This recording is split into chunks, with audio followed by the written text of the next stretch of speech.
Decía yo la vez pasada que empezaba reconociendo a Jesucristo como nuestro Padre, digo como el Padre del Señor Jesucristo, y que nos había bendecido pues con todas las bendiciones espirituales, o sea, con toda la fuerza, y con toda la sabiduría, la inteligencia que el Espíritu nos podría dar a través del sacrificio de Cristo, ¿no?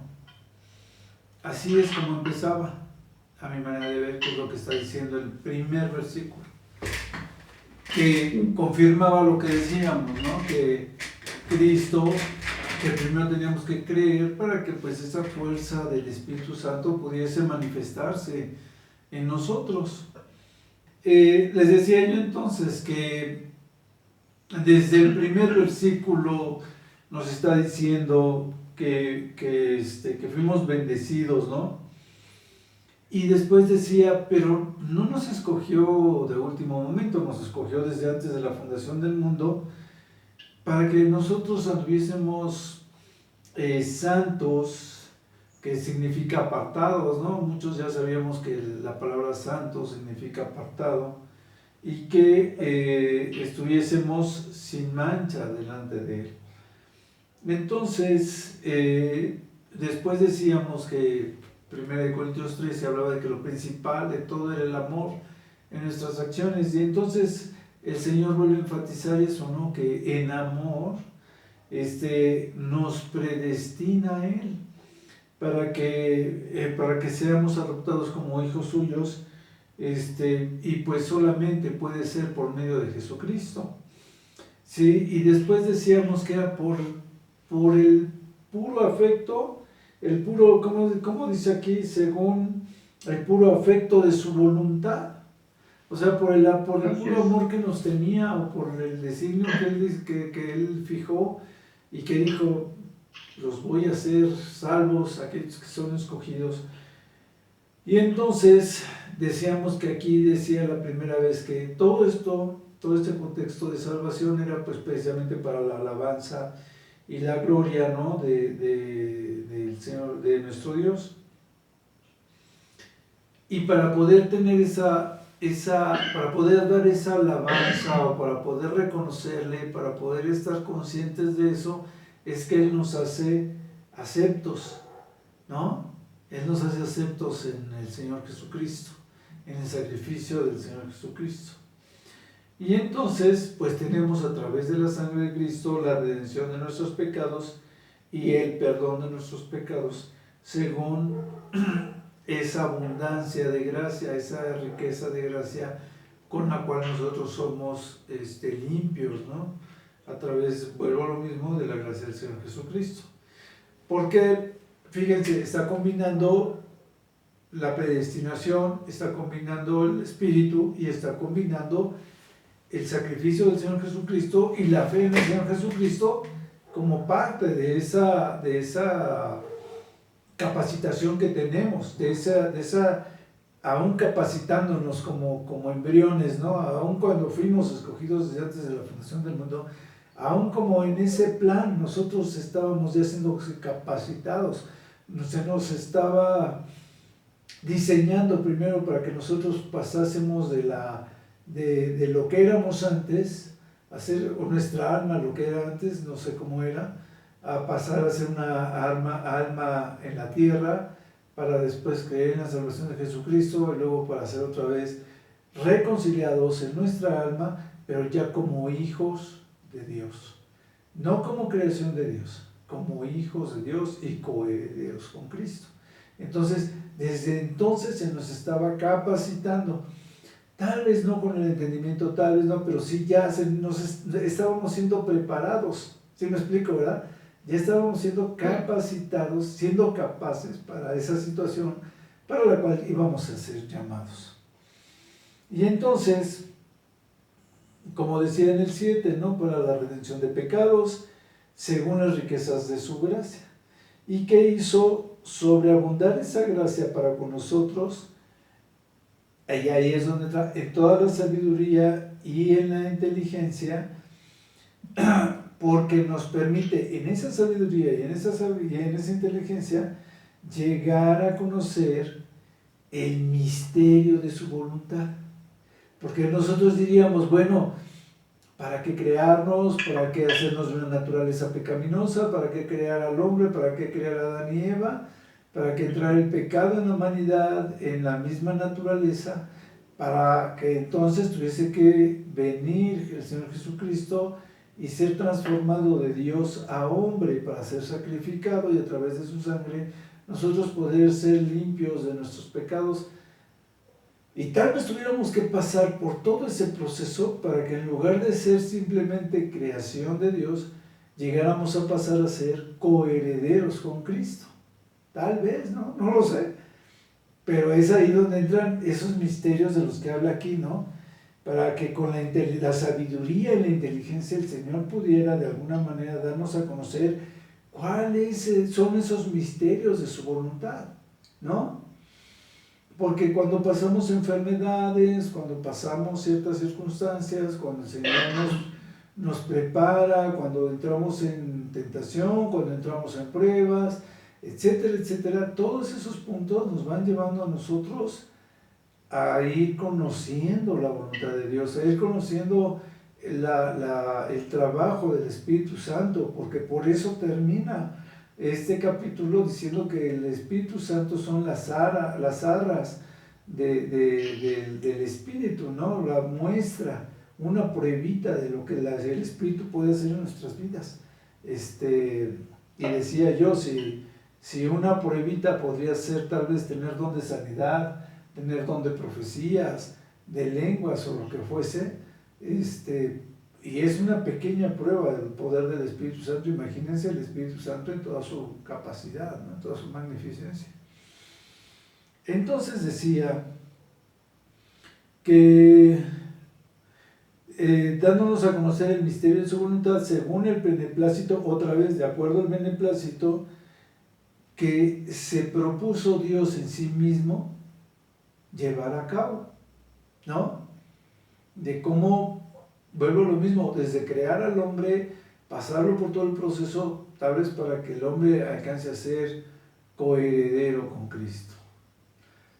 Obviamente para que lleguemos a ser salvos y demás, eso es discutible. Yo lo que digo es tal vez el alcance fuera un poquito más alto, pensando en que tal vez fuésemos no nada más salvos, no nada más eso, sino también coherederos con Cristo.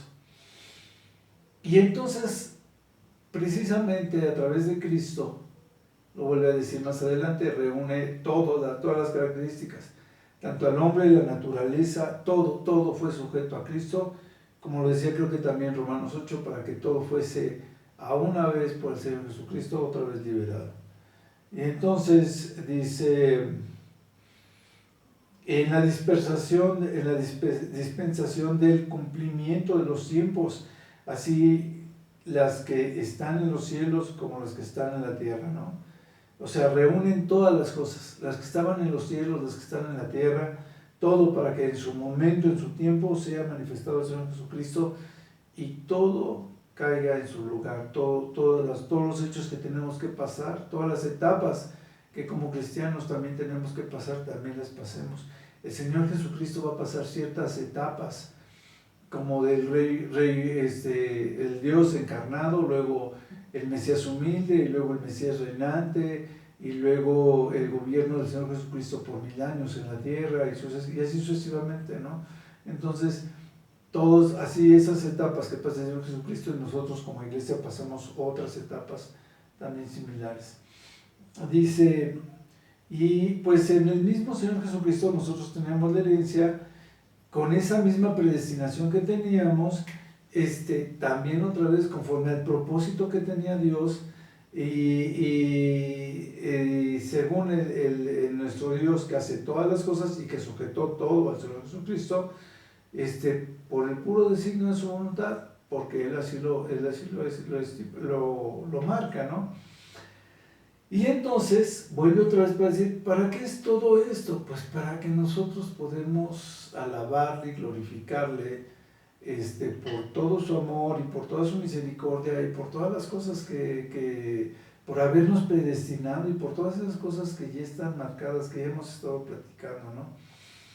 Y y entonces dice, pues nosotros, ¿no? Para que seamos de alabanza, ¿quiénes? Pues nosotros los que estamos esperando en Cristo. Entonces, la idea, o sea, ¿por qué los estoy llevando punto por punto de todo esto? Porque, y estoy prácticamente volviendo a releer o a parafrasear todo lo que leyó Javis, porque la verdad es que todo eso nos va llevando paso por paso a ver que efectivamente tenemos que haber creído en todo el proceso para que el Espíritu nos pueda guiar al resto del proceso de nuestra transformación. ¿Sí me explico, no? Para que nos lleve al conocimiento de su voluntad, a la sabiduría y al perdón de pecados y todo eso que se va marcando aquí, aunque de una forma más escueta, más ligera, se va marcando, pero sí se va marcando, si se fijan. Y habla del trabajo del Espíritu y de que fuimos predestinados para esto mismo. Y entonces dice, para la alabanza de su gloria, a los que estábamos esperando en Cristo, o sea, todos nosotros que estamos esperando en Cristo. Dice, en Él también nosotros, habiendo oído de la palabra de verdad del Evangelio de nuestra salvación y habiendo creído en Él, fuimos sellados con el Espíritu Santo de la promesa, que era lo que íbamos a llegar, ¿no? Hablaba primero de esto mismo del Espíritu, recibir el Espíritu a través de la fe, y sigue hablando después de cómo fuimos predestinados, etcétera, etcétera, y al último cierra con esto, de que una vez que hemos creído somos sellados con el Espíritu de la promesa, y vuelvo a lo mismo, que es un pequeño ejemplo. Cada quien en el desarrollo que tenga de espiritual, de todas maneras, es un pequeño ejemplo de lo mucho que vamos a hacer o de lo mucho que se va a manifestar el Espíritu ya en nuestras vidas cuando estemos en la presencia del Señor Jesucristo y de nuestro Dios, ¿no? Ok, entonces, eso es lo que nos dice Efesios. ¿Alguien tiene alguna duda de esto? Ok. Entonces, otro punto que quería platicarles es que habíamos hablado de los milagros de Jesús, ¿no? Cuando Juan le manda a preguntar al Señor Jesucristo si Él es el Mesías y demás, decía yo en broma, ¿no? Que pues ya le había dicho el Espíritu, ya se había manifestado el Espíritu, ya habían escuchado la voz que decían, este es mi hijo amado en el cual tengo complacencia. El mismo Juan, lo leímos, que decía, yo vengo anunciando el bautismo del arrepentimiento en agua. Dice, pero el que viene tras de mí, yo bautizo en agua, dice, pero el que viene tras de mí bautiza con el Espíritu Santo. ¿No? O sea, creías y te bautizaba con el Espíritu Santo. Y decíamos que cómo era posible que si Juan ya conocía todos esos puntos, ya los tenía perfectamente claros, no habría aclarado de la misma manera todos esos principios con sus discípulos, o tal vez sus discípulos no lo habían entendido perfectamente, ¿no? Porque cuando el Señor Jesucristo, después de estar 3 años con sus discípulos, les dice, después de todos los milagros, que es a lo que quiero llegar, ¿por qué el Señor Jesucristo se defiende con los milagros? ¿Y por qué cuando le dicen que Él es el Cristo y le dice que le manda a preguntar Juan con sus discípulos que si Él es el Cristo? Y dice, bueno, pues los ciegos ven, los cojos sanan, los sordos oyen. Dice, porque esas profecías eran exactamente las mismas profecías que se suponía que estaban profetizadas como señales que iba a tener el Mesías cuando fuese encarnado. O sea, no cualquiera podía hacerlo. Durante todos estos miles de años que han pasado, nadie ha hecho las sanidades como y las resurrecciones y demás que el Señor Jesucristo ha hecho. ¿Sí me explico, no? Entonces, y siendo tan evidente, siendo tan manifiesto, nadie lo ha hecho, ninguno en toda la historia de la humanidad. Entonces, y los judíos lo sabían, que su Mesías se iba a manifestar con esas señales. Entonces, cuando Juan le manda a preguntar, él le contesta, pues con las señales que venían profetizadas. Por eso era importante lo que decíamos de que cuando dicen que busques los mejores dones, y dentro de ellos viene la profecía y la interpretación de lenguas. Entonces, y yo pienso que la sanidad, pues olvídate, ¿no? Tiene muchísima importancia, y que pues es un don que pues no todos lo practican, pero lo mismo tal vez por el crecimiento de la iglesia, ¿no? Es como Dios considere para el crecimiento de la iglesia. Entonces, decía yo que esas señales se las manda a preguntar Juan al Señor Jesucristo. Y lo mismo sucede cuando el Señor Jesucristo les pregunta a los apóstoles que quién es Él. Y entonces muchos dicen que tú eres el profeta Elías, otros dicen que tú eres otro profeta, y otros dicen que tú eres no me acuerdo, creo que básicamente lo calificaban como profeta o como el profeta Elías. Y entonces le dice el Señor Jesucristo a Juan, a Pedro, que quién es él, y le dice, tú eres el Hijo del Dios Altísimo, ¿no? El Mesías. Y entonces el Señor le dice que bien, porque no se lo reveló, creo que ni carne ni sangre, sino el Señor que está en los cielos. Pero lo que voy es a esto, a que esos milagros que el Señor Jesucristo había estado haciendo eran lo que les hacía dudar al pueblo por un momento dado si Él era realmente el Mesías, porque como decíamos, el mismo conocimiento, por un lado, de la Biblia, no les permitía creer en que Jesucristo, un hombre normal para ellos, fuese a ser el Mesías que ellos estaban esperando, por un lado. Y por otro lado, ellos les faltaba más conocimiento para confirmar pues de dónde había venido el Señor Jesucristo, cuál era la descendencia del Señor Jesucristo y otros detalles que precisamente nosotros sí lo tenemos en la Biblia, que confirmaban la veracidad de que Cristo era el Mesías, ¿no? Entonces, pero bueno, lo comenté de una forma muy rápida y yo quería comentarles eso un poquito más a detalle, ¿no? Y bueno, lo otro que me gustaría también comentarles, que lo había anotado, es que habíamos hablado de la madurez de los corintios, que ellos teniendo dones y demás, pues tenían varios problemas con respecto a la doctrina, ¿no? Ya se veían afectados en la doctrina, estaban siendo influenciados por falsos maestros y falsos profetas y cosas así. Pero lo vimos en todo, después de que vimos los evangelios, en Hechos no, pero a partir de Romanos empezamos a ver que Romanos, los Corintios, los Efesios, todos estaban siendo llevados por falsas doctrinas. Y se enfatizó cuando llegábamos a los libros de primera de Pedro, cuando veíamos la primera y segunda de Juan y tercera de Juan, cuando veíamos Judas ya no tanto, pero todos los libros los vimos como la motivación, y todavía cuando vimos el Apocalipsis veíamos que fue todo llevado, todo el Nuevo Testamento está como que los están enderezando, a pesar de que la iglesia ya tenía poderes de sanidad, de dones de lenguas, de profecías y demás. Constantemente estaban siendo enderezados y estaban siendo corregidos, estaban siendo guiados para que no se desviaran sobre las falsas doctrinas, para que fueran más maduros con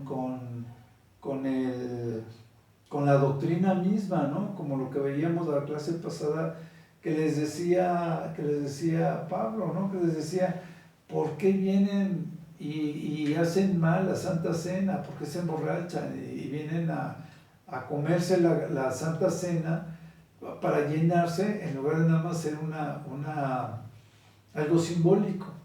Cuando se ufanaban en 1 Corintios 5 con el adulterio que estaba sufriendo la iglesia, y también en Romanos 1, ¿no? Cuando habla de aquellos que son engañados sobre falsas doctrinas y que no reconocen la deidad de Dios.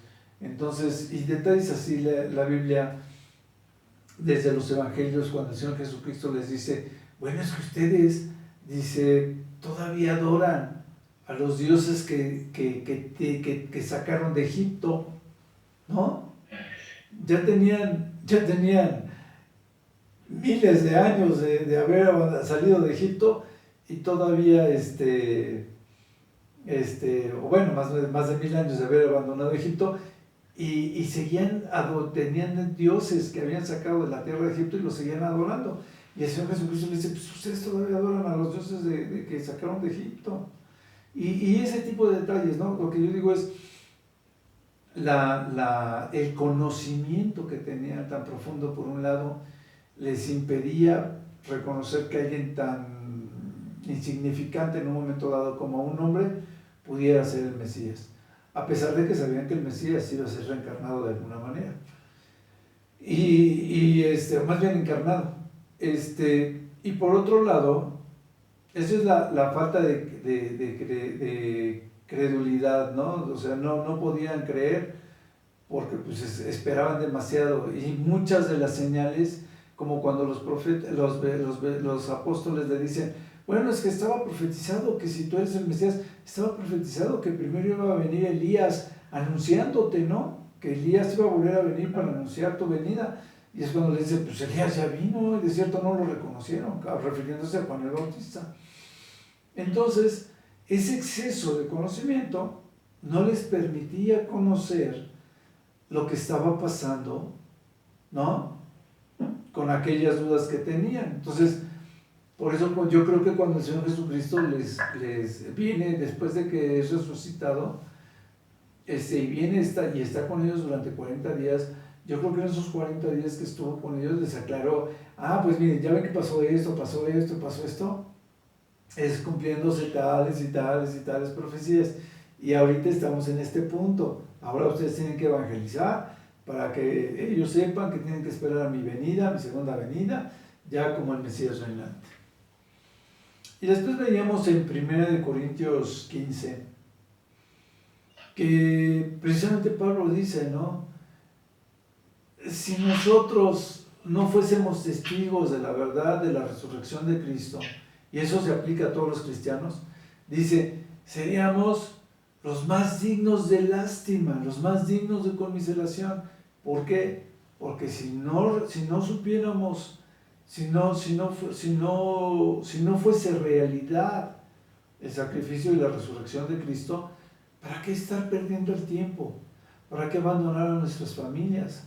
¿Para qué estar sufriendo? ¿Para qué estar 3 años llevando un falso evangelio a una nación? Y luego, por ejemplo, a los romanos, luego a los colosenses, luego a los tesalonicenses y así. ¿Para qué estar llevándoles el evangelio de una falsa doctrina? ¿Para qué estar perdiendo tu vida en eso? ¿No? Padeciéndole cárceles, necesidades y sacrificios y martirios y castigos, y hasta el circo romano en muchos de los casos, ¿no? Entonces, era totalmente lógico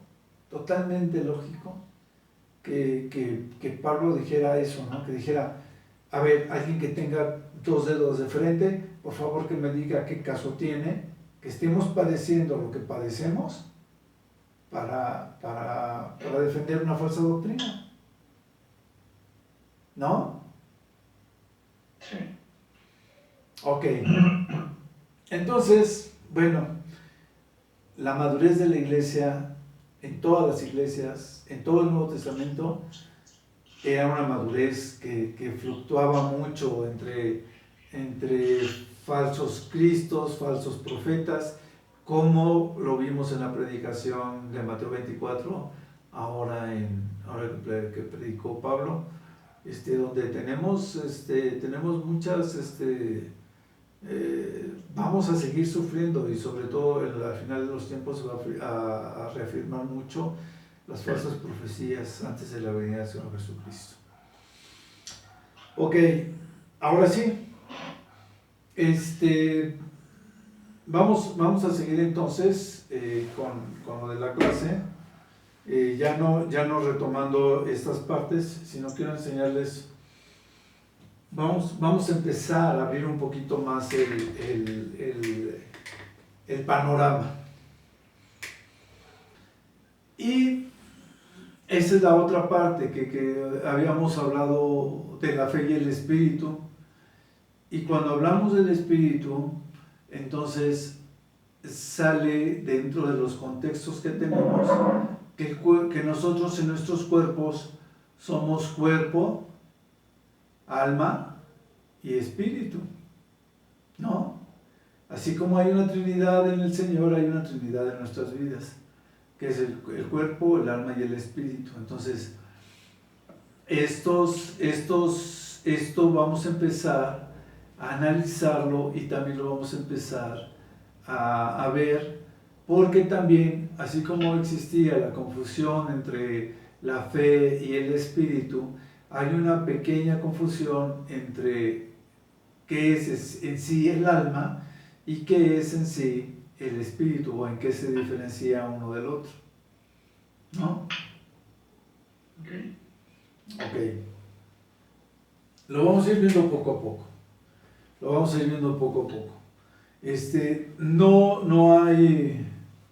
No hay una directriz marcada como tal, pero decíamos en alguna ocasión que qué pasa con nuestras vidas cuando morimos, ¿no? ¿Qué pasa con el espíritu y qué pasa con el alma? ¿Y dónde está el alma? ¿Dónde está el espíritu? ¿No?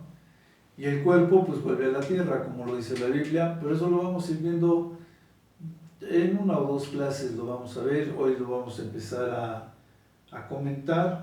La Biblia dice que primero creemos en fe, luego recibimos el Espíritu, y veíamos que cuando estábamos analizando los dones en la clase pasada, decía que una vez que tenemos el Espíritu y que el Espíritu empieza a ministrarnos, el mismo Espíritu pues también nos vuelve a dar el don de fe, ¿no? Y la fe como don ya es un desarrollo totalmente diferente, es poder reconocer y conocer la fe en nuestras vidas a través de la palabra del Señor y irla fortaleciendo. Entonces, pero ciertamente también es un don de Dios la fe. O sea, antes de recibir el Espíritu, tenemos ese regalo de Dios que es la fe, para que nosotros podamos entender y podamos reconocer y podamos creer.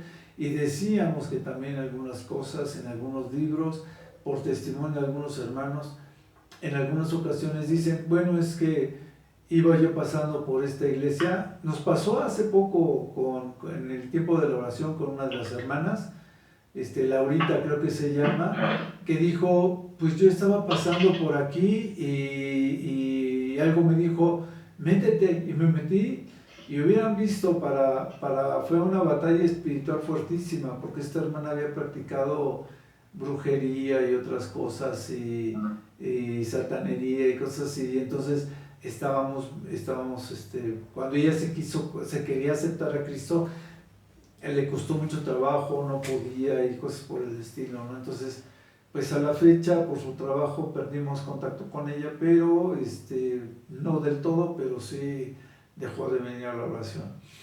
Pero bueno, es lo que yo les digo, ¿no? O sea, ese es un ejemplo de que cuando es gente que no ha aceptado, no se ha arrepentido, aún así, en un momento dado, el Espíritu le dice, pues, ¿sabes qué? Métete, ¿no? O entra, y la gente se convierte. Entonces, y decíamos, pues, a pesar de que la Gálatas, podría decir alguna situación, Gálatas, ¿era Gálatas 3 o Gálatas 1? Ahorita les digo. Era 3, ¿no? Era Gálatas 13, era Gálatas 3 del 1 al 5 y Gálatas 3, 14. Entonces, a pesar de que Gálatas en un momento dado dice que primero tenemos que creer con fe, efectivamente, sin embargo, sí hay una cierta esencia de lo del Espíritu que nos puede guiar a toda verdad, ¿no? Como le decía Javis cuando estaba dando su clase, y bueno, decía yo, los que lo hemos experimentado, las diferentes etapas, pues sabemos que efectivamente el Espíritu nos acerca a toda verdad, ¿no? Dios mío eres tú, de madrugada te buscaré, mi alma tiene sed de ti, mi carne te anhela, en tierra seca y árida donde no hay aguas. Este era un salmo de David, según lo que dicen las notas, creo que en el desierto de Judá, sí. Entonces, pero lo que voy es a esto, ¿no? Que dice, mi Dios eres tú, dice, de madrugada te voy a buscar, dice, porque mi alma tiene sed de ti y mi carne te anhela, ¿no? Entonces, vuelvo a lo que estábamos empezando a comentar, básicamente se separan en tres partes, que es el alma, la carne y el espíritu, ¿no? Entonces, es muy bonito ver que bueno, el David anhelaba físicamente y tal vez en las bienaventuranzas cuando dice bienaventurados los pobres en espíritu, ¿no? Decía yo también, son aquellos que anhelan la palabra, anhelan el espíritu, nunca están satisfechos, se sienten siempre incompletos con respecto a la palabra, con respecto al espíritu, con respecto a su trabajo, no sé. A mí me da esa impresión de que esa bienaventuranza que siempre es medio rara es precisamente hablando del anhelo, así como aquí el anhelo del alma y el anhelo del cuerpo de David era presentarse de madrugada ante el Señor porque quería estar en su presencia, porque lo buscaba, lo necesitaba, ¿no? Entonces, yo decía la clase pasada, no hay muchas gentes que ahora con las nuevas teorías y temas y demás, espiritualidad y demás, te dicen, no, tú debes de fijar tus propósitos y declarar en las mañanas prosperidad y buscar estar en meditación, y con esa meditación tú vas a estar cerca de Dios y Él te va a conceder las peticiones de tu corazón y chalala, chalala. Entonces, y no es cierto, no es cierto.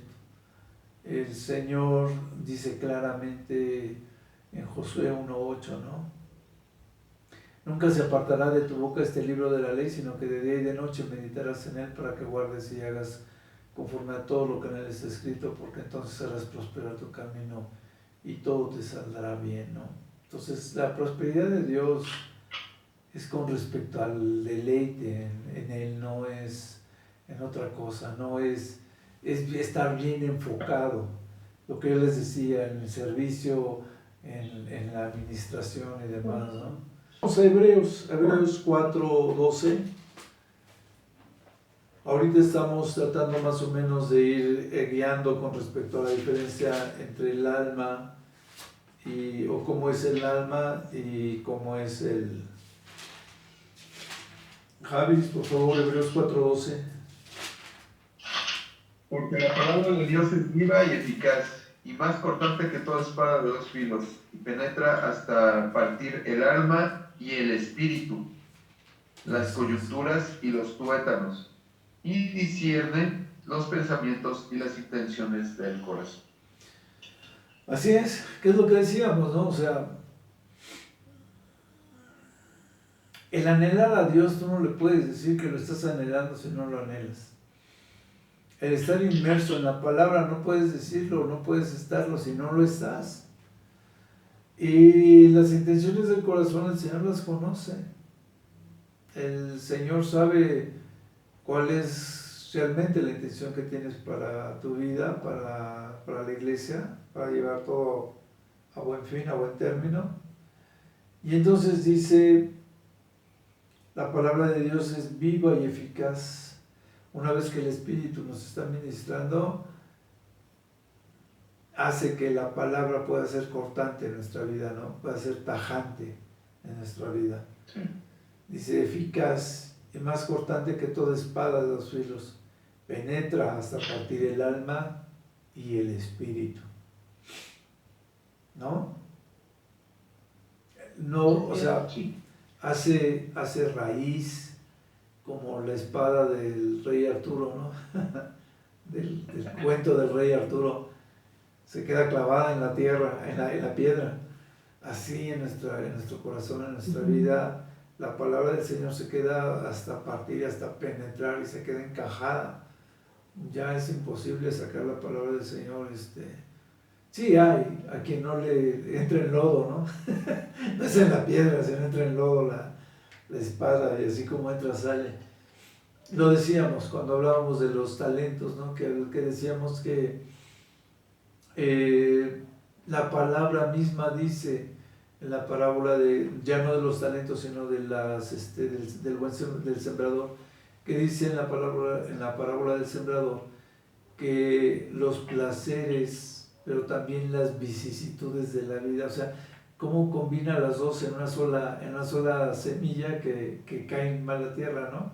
Que cae superfluamente. Entonces los placeres de la vida y las vicisitudes de la vida, las dos cosas te pueden alejar de la palabra de Dios, ¿no? Obviamente parte de nuestra alma, porque el espíritu también se ve partido, también se ve afectado por la palabra de Dios, y al afectarse el espíritu hace que nosotros reconozcamos y seamos afectados en el alma, que es la esencia de lo que somos, es nuestro comportamiento. Por eso cuando creemos, conforme vamos conociendo de la palabra, cada vez nos volvemos más obedientes, cada vez nos volvemos más sujetos a la palabra para actuar, para obedecer, para hacer. Entonces vamos estando cada vez más sujetos, porque la palabra va partiendo nuestra alma y va partiendo nuestro espíritu y entra hasta las coyunturas, donde están las coyunturas de nuestro cuerpo, entra hasta el tuétano, hasta los huesos de nuestro cuerpo, se vuelve parte de nuestra esencia misma, como lo es el alma, y entonces ayuda a que discernamos los pensamientos y las intenciones de nuestro corazón, pero también a que discernamos los pensamientos y las intenciones de Dios en nuestra vida, ¿no? Como cuando empezamos la clase, que hablábamos de que estábamos siendo predestinados desde antes de la fundación del mundo, y entonces fuimos predestinados en todo esto. Ok, entonces tenemos más citas que van hablando respecto al alma y respecto al espíritu. Ok, me va a tardar como 2 horas, pero ok, yo le meto. La fe. Tener la fe es tener la certeza de lo que se espera. Todo estará bien a pesar de las circunstancias. Tener fe es creer en los milagros que sucederán y que no hay prueba que no pueda venir si Dios está contigo. Romanos 10:17, por favor. ¿El que lo encuentre lo lee? Romanos 10, Sí. 17. Así que la fe es por el oír y el oír es por la palabra de Dios. Ajá. Ajá. Hechos 1, 11:1, perdón. Y Hechos 11:1. Ajá. Los Dice- apóstoles en Judea que también los gentiles habían recibido la palabra de Dios. Ajá. ¿Ok? ¿Y? Santiago 1:17. Yo nada más para que yo lo lea, ¿Mandé? por favor. Nada más para que yo lo lea, no lo busquen. Ah, yo pensé que nos estabas pidiendo que buscáramos también. No. ¿Santiago 1 qué?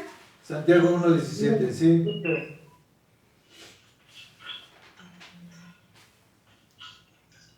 Sí, léelo. ¿Qué? Toda buena dádiva, todo buen perfecto desciende de lo alto del Padre de las luces, el cual no hay mudanza ni sombra de variación. Ajá. ¿Ok? Como cristianos tenemos que vivir con fe, caminar en fe, vivir una promesa que viene en el camino. La fe porque lo leemos, lo creemos y lo vivimos. ¿Ok?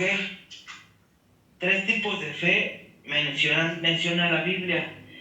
La fe salvadora, ser salvo, Romanos 10:9. Déjenme buscar. Sí. Ok. Que si confesares con tu boca que el Señor creyere en tu corazón que Dios le levantó de entre los muertos, serás salvo. Dice que si confesares con tu boca que Jesús es el Señor y creyeres en tu corazón que Dios le levantó de los muertos, serás salvo. Amén. Tenemos fe, dice el Señor. ¿Hasta aquí tiene una pregunta? No. No. ¿Tienen alguna duda? Si no, chequen en la Biblia porque yo no se los puedo explicar, ¿verdad? Que no, así estoy esperando la clase. Fe como fruto del Espíritu. Gálatas 5:22. Gálatas 5:22. Mas el fruto del Espíritu es amor, gozo, paz, paciencia, benignidad, bondad, fe, mansedumbre, templanza. Tales cosas Contra tales cosas. Es lo que habíamos visto la semana pasada, profesor. Sí. El don de fe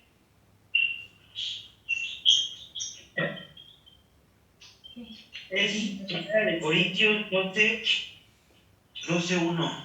Primera de Corintios. Ajá, 12:1. Ajá. Ajá.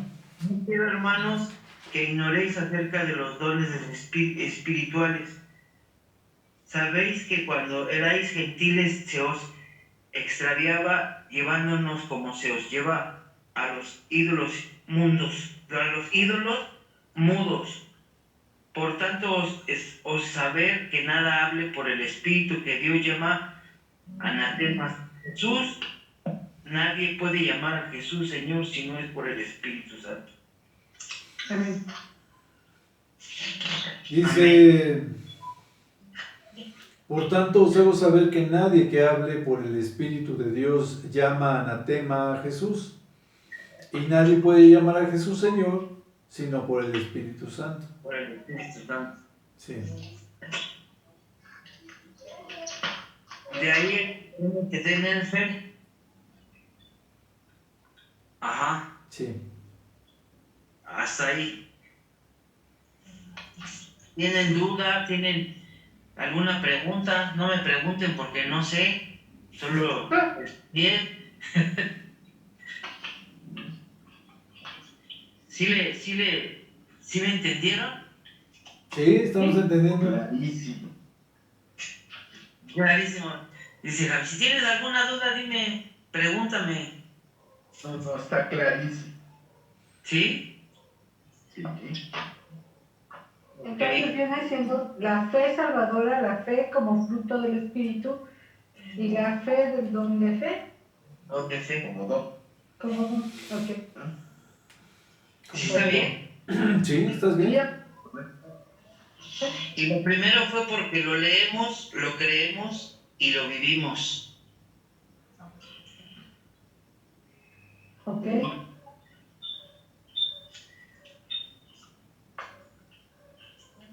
¿Qué opinan? ¿Qué opinan de...?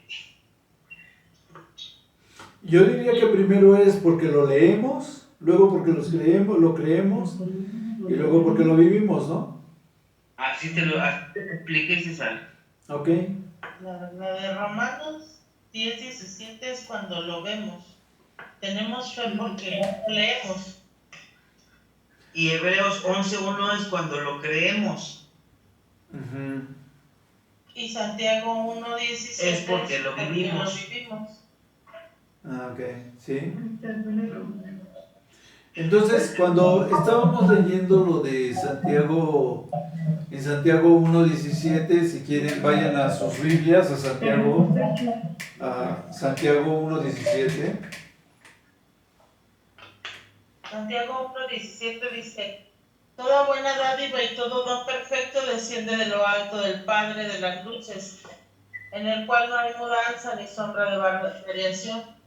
Así es, y dice, y continúa él, y dice, él de su voluntad nos hizo nacer por la palabra de verdad para que seamos primicias de sus criaturas, ¿no? Era lo que estábamos viendo hace rato, de que cómo fuimos predestinados y demás, nada más por el beneplácito de su voluntad, nada más porque a él le nació o quiso hacerlo de esa manera. Y aquí, con lo mismo que decía Quique, que toda buena dádiva y todo don perfecto que desciende de Dios, todo lo que Dios nos da con respecto a conocimiento, con respecto a salvación, con respecto a fe y demás, todo eso viene de lo alto, ¿no? Dice de nuestro Dios, el Padre de las luces, y en él no hay mudanza de salvación ni sombra de variación. Entonces, no hay mudanza ni sombra de variación. Entonces, pero de ahí dice, de su voluntad nos hizo nacer por la palabra de verdad. Entonces, cuando hablamos de esta palabra de verdad, pues estamos hablando también, por supuesto, de profecías, de cómo fuimos predestinados, de la salvación, del plan de Cristo, la salvación a través del sacrificio de Cristo, de cómo Cristo iba a ser encarnado, convirtiéndose de Dios a hombre, y que pues para convertir al hombre, para que el hombre fuera creado y para que el hombre fuese salvo, y como parte del plan de salvación, y para que el hombre pudiese convertirse en coheredero junto con Cristo, ¿no? Lo que hemos estado viendo. Pero aquí, lo que Quique leyó, pues se vuelve todavía un poquito, vuelve a reafirmar lo que ya hemos visto. En la de la fe salvadora menciona en Romanos 10:9, como fruto del Espíritu Santo, Gálatas 3:22 y Santiago 1:2, perdón. Y el don de fe lo menciona en 1 Corintios 12:1, que era la que hablábamos hace rato. ¿Cuál fue la del don que decías? Es la 1 Corintios 12:1. Okay. Primera Tesalonicenses 5 está muy bonito. De hecho,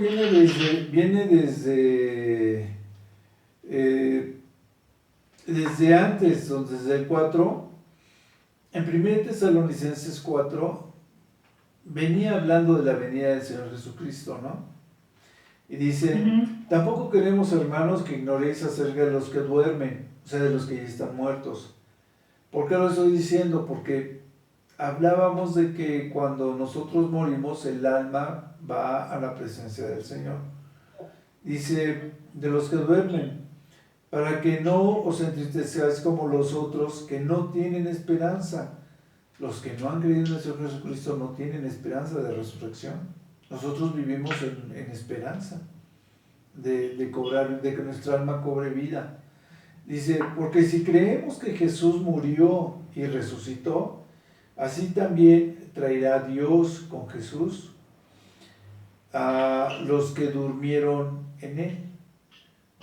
Cuando veamos que el Señor Jesucristo venga, viene con los que han creído en Él. Por lo cual les decimos esto en palabra del Señor, que nosotros que vivimos, que habremos quedado hasta la venida del Señor, no precederemos a los que durmieron, no vamos a ser antes de los que duermen, sino que vamos a reunirnos, no vamos a ser antes de los que duermen, vamos a ser después de los que duermen. Dicen, porque el Señor mismo con voz de mando, con voz de arcángel y con voz de trompeta de Dios descenderá del cielo, y los muertos en Cristo resucitarán primero. Y luego dice, luego nosotros, los que estemos vivos, los que vivimos, los que hayamos quedado, seremos arrebatados juntamente con ellos y en las nubes, con ellos en las nubes, para recibir al Señor en el aire, y así estaremos siempre con el Señor. Eso es padrísimo, que tengamos bien claro lo que está, cuál es nuestra esperanza, ¿no? ¿Qué es lo que queremos? ¿Cómo nos vamos a ver? ¿Cómo van a resucitar primero los que estén muertos? Esos que sus almas son las primeras que se van a encarnar, van a volverse a pegar los huesos y todo, y van a encontrarse con el Señor en el cielo, y los que estén vivos van a encontrarse y van a ser siendo transformados en el aire a ese cuerpo incorruptible. Dice, y cierra el 4:18, dice, por tanto, alentaos los unos a los otros con estas palabras. Pero sigue el 5, por eso estamos hablando del 5. Dice, pero acerca de los tiempos y de las ocasiones, no tiene necesidad, hermanos, de que yo se los escriba o de que yo los escriba. Dice, porque vosotros sabéis perfectamente que el día del Señor vendrá como ladrón de noche. O sea, nadie sabe el día y la hora. Nosotros, por los estudios que hemos tenido de profecías, tenemos una idea de cuándo nos podríamos estar muy cerca, cuándo podríamos estar sospechando que ya está a las puertas de la venida del Señor Jesucristo. Vendrá como ladrón de noche. Cuando digan paz y seguridad, entonces vendrá sobre ellos la destrucción repentina. Y no escaparán. Mas ustedes, hermanos, no están en tinieblas para que aquel día los sorprenda como ladrón, porque todos vosotros sois hijos de luz e hijos del día. No somos de la noche ni de las tinieblas. ¿Ya vieron? ¿Por qué les decía que el Señor Jesucristo no nos puede sorprender como ladrón? Cuando tú te metes a analizar y te metes a estudiar y demás, puedes llegar a comprender las señales que se van a acercar a la venida del Señor Jesucristo. O al menos eso es lo que yo creo fielmente. Dice, porque todos vosotros sois hijos de luz e hijos del día, no somos de la noche ni de las tinieblas, por tanto, no durmamos como los demás, sino velemos y seamos sobrios. Pues los que duermen de noche duermen, y los que se embriagan de noche se embriagan. Pero nosotros, que somos del día, seamos sobrios, habiéndonos vestido con la corteza de la fe y de amor, y con la esperanza de salvación como yelmo. ¿No? Entonces, lo que decía aquí que tenemos que revestirnos de la coraza de la fe y de la coraza del amor que yo les decía, ¿no? Los dones que tengamos, si no están con amor, si no son de amor, están vacíos, no nos van a servir de nada. Y después dice, porque no nos ha puesto Dios para el día de la ira, para sufrir la ira, su ira. Los que hemos creído somos apartados del día de la ira porque vamos a ser arrebatados del fin del mundo y de todas las plagas que vienen en el Apocalipsis y de todos los rollos que hay del final de los tiempos, terremotos, inundaciones, todo. ¿Por qué? Porque estamos libres de ese día de la ira. Y entonces dice, sino para alcanzar la salvación por medio de nuestro Señor Jesucristo, quien murió por nosotros para que ya sea que velemos o que durmamos, vivamos juntamente con Él.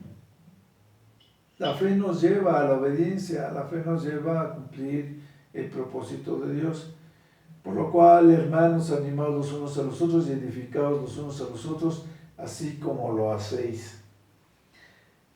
Dice después en el 12, porque ya estaba hablando de la venida del Señor Jesucristo, y entonces dice, viene esta exhortación entre los hermanos, que es como que cierra prácticamente el versículo 23, ¿no? Bueno, no cierra con eso, pero sí lo enfatiza, que dice, entonces hermanos les rogamos que reconozcan a los que trabajan entre ustedes